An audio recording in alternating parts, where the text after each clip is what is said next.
G'day YouTubers. I've been watching the weather for the last week, looking for a chance to get out for my last fishing trip for the summer. Now the weather bureau's been saying Wednesday was going to be pretty good, but last minute they changed their mind. Wednesday didn't look so good and Thursday looked better. As it turned out, Wednesday was pretty perfect, but I took a leave day on Thursday to go out fishing and it worked out really well. The weather was great. I was going to go up to the north end of the bay and chase some tuna, but my wife decided she'd like to come out with me, and so I decided to chase some mackerel around the Hope Banks instead. Now, looking at the time codes on the video, it was about 7.5 minutes after I got all the lines rigged that I got my first hit.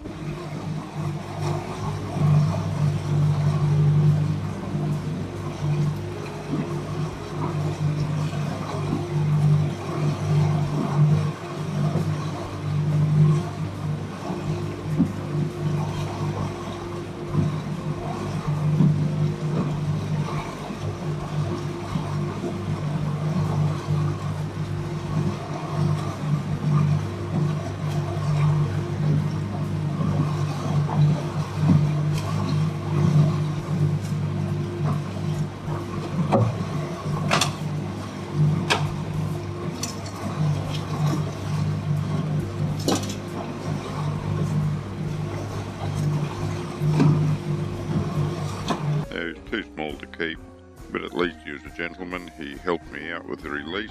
As soon as I tried to put him on the bait board so I could unhook him, as soon as the weight went off the hook, he jumped off, down into the engine well, and then flipped himself over into the ocean. I wish all releases were as easy as that.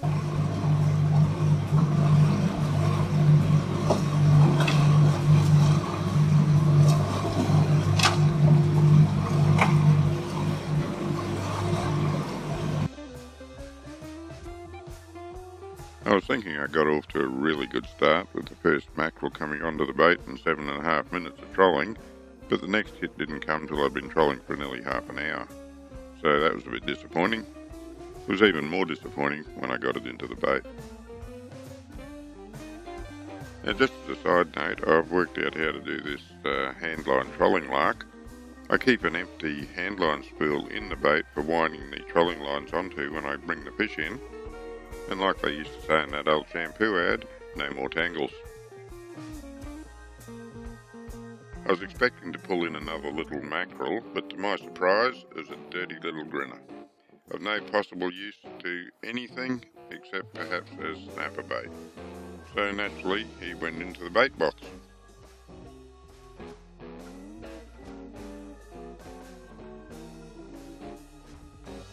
I always find it a little bit boring when you're waiting for the next bite or waiting for the next fish to get on the line in the case of trolling. My wife had gone into the cabin to have a bit of a sleep and catch up on the sleep she missed out on from the early morning start. So all I had to do was watch the lines and stay hydrated because it was really hot out there without much breeze. It was a good 20 minutes before the next fish jumped on the line, but at least it was worthwhile.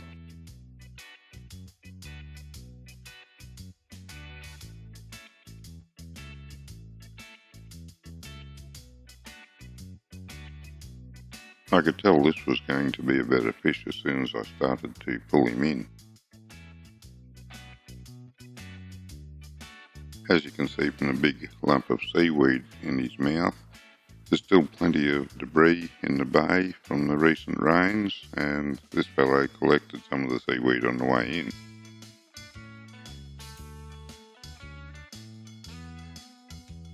I just quickly put a mark on the chart so that I can circle back to the area that the school was in after I get this fellow off. I've learnt that in order to avoid line tangles, the best thing to do is to get the fish off the hook and the line back in the water before I attend to the fish to lead it and kill it.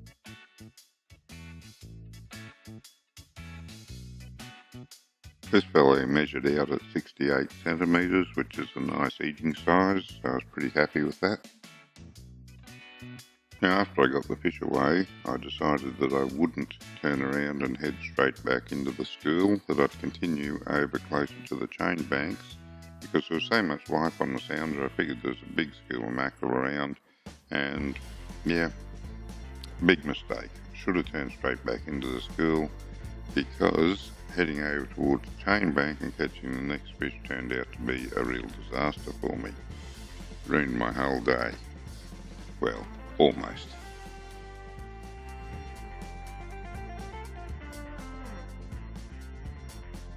I knew something was wrong as soon as I started to pull the next fish in, or shortly after I started, because two of my other lines went slack. So I knew I was in trouble, that I had a tangle. I don't know if I could have avoided it. Certainly if I had to pull one of the shorter lines in first, I would have only tangled 2 lines instead of 3. But I think it was a fish on the end of it that did the damage. It wasn't a mackerel, it was another lousy grinner, but it was a big grinner, a bigger grinner. Somehow he'd managed to swim across 2 other lines, which the mackerel don't seem to do. The mackerel comes straight in when I pull them in, but this grinner swam across 2 other lines, tangled them up, and made one unholy mess.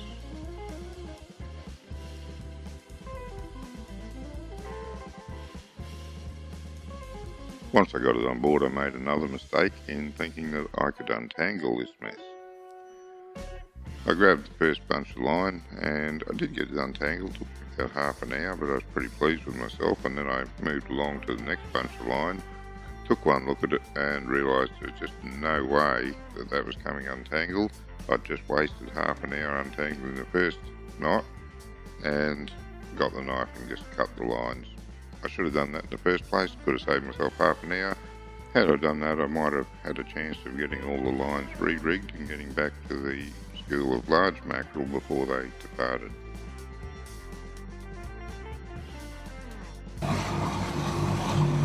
Oh yeah, the goodness. The big one's the one that did the damage and tangled all my lines. Was not happy with him.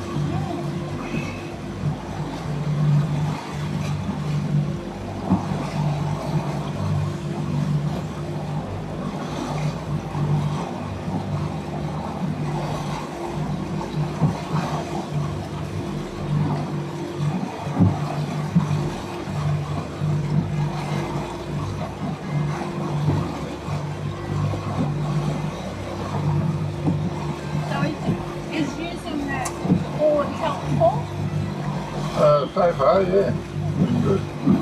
Does keep a lot of the rubbish off the bottom board, and the cuts go into the top one, so it'll preserve the bottom one longer.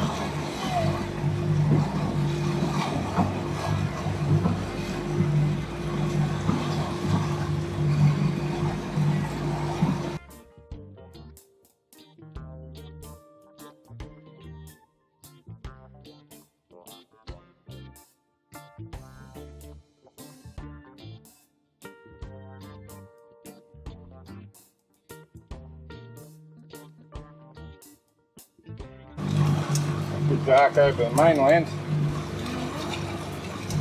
Rain. That's been rain. Yeah. Not down here. Yep. Oh, I've got a little one. Didn't even trigger the thing to come up. Oh, there's another grinner. What do you keep them for, mate? Yeah.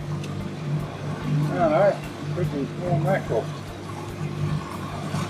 There he is too. Is that bait? Hey? You keep that for bait? No, he's too small.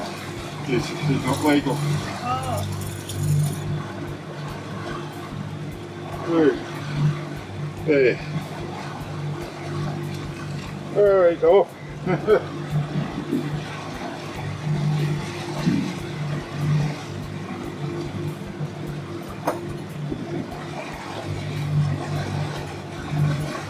It's too small even to bring the reining board up, which is a bit of a shame. What? The board.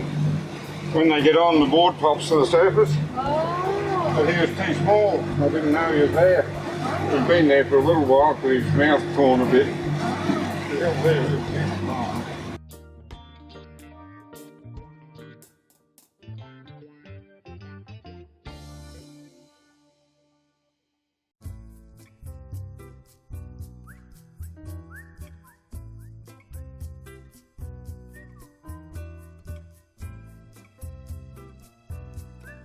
Got another small one. Oh.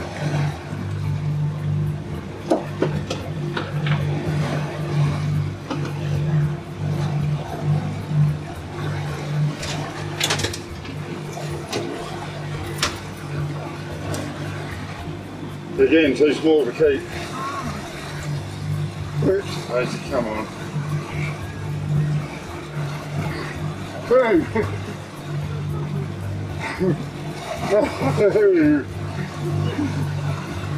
And it's away.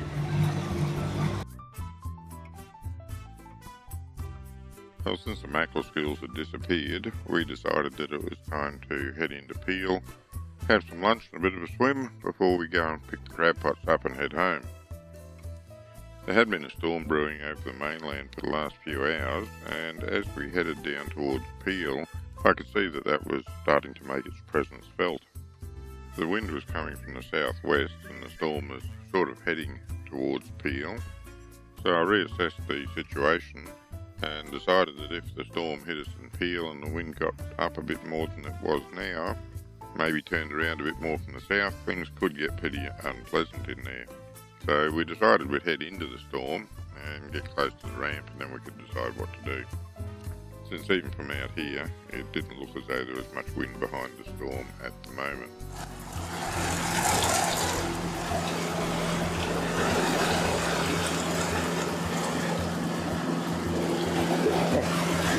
This had to be in the picture, didn't it?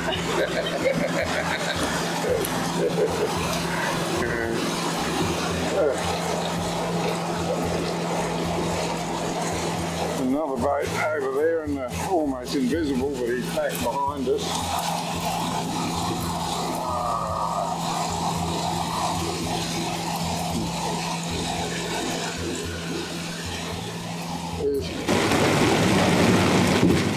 Now, what do you do when the rain's hammering down and the visibility is reduced so you can't see the mainland or anything around you?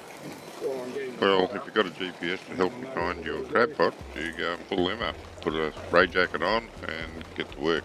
Not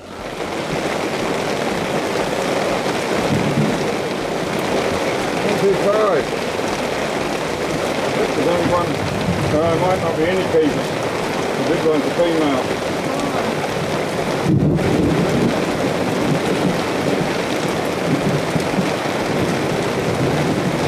Yeah, head us straight ahead.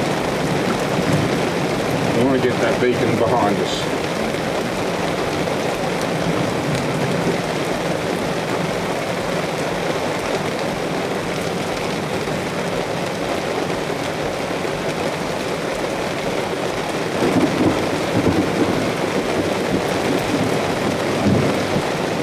There's our measuring stick.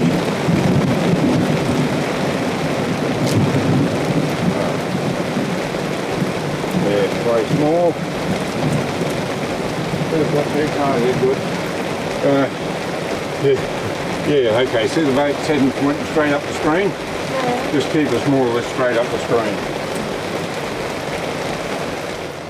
There was 2 of us on board and we had 8 pots out. And when we pulled them up, we pulled up heaps of crabs. I did lose count, but there would have had to have been over 30 crabs in those 8 pots. And as it turned out, we only got 8 legal crabs out of it.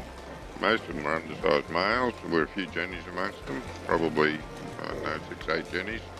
The rest were all undersized males, and as I say, 8 keepers. Still, 8's enough to feed 2 of us, so that was a good haul. Yeah, that's one big jenny. Look at it. Huge.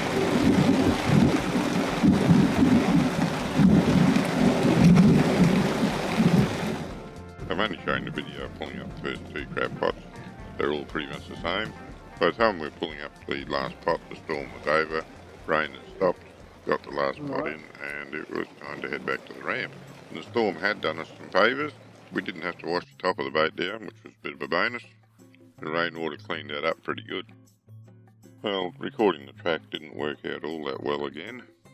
You can see the tracks there, but this is a screen dump off the GPS, and the tracks are a bit muddled up with some other tracks that I had showing at the time, but unfortunately it's the best I've got at the moment.